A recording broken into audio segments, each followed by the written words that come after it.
அன்பு உறவுகளுக்கு வணக்கம். ஒரு ஏழை விவசாயி வீட்டுல 2 மண்குடங்கள் இருந்துதான். அந்த ஏழை விவசாயி இந்த 2 மண்குடங்களிலும் தண்ணீர் பிடித்து கொஞ்ச தூரம் நடந்து வந்து தன்னுடைய விவசாயத்திற்கு பயன்படுத்துவாராம்.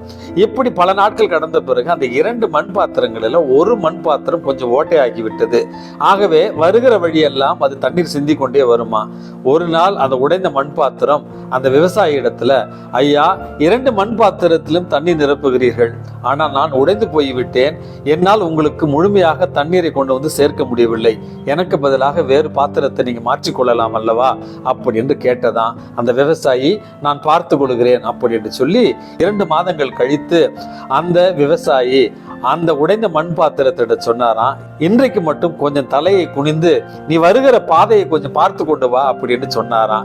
உடைந்த பானை ஆச்சரியத்தோடு தன்னுடைய பாதையை அது பார்த்து கொண்டு வந்த நேரத்துல அது தண்ணீர் சுமந்து சென்ற பகுதியெல்லாம் பூச்செடிகளால் நிறைந்து அழகாக இருந்ததாம்.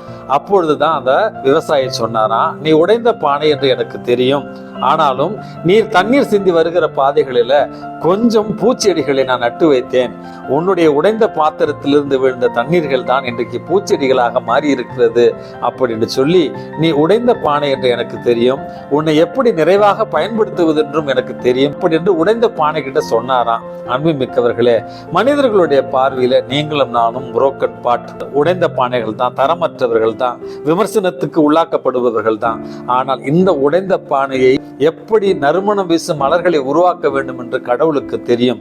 ஆகவே நீங்கள் உடைந்து போயிருந்தால் உங்களை இறைவனிடத்தில் ஒப்படையுங்கள். உடைந்த பாத்திரமான உங்களை அவர் மிகப்பெரிய காரியங்களுக்கு பயன்படுத்துவார். இந்த நாள் உங்களுக்கு இனிய நாளாகட்டும். வணக்கம்.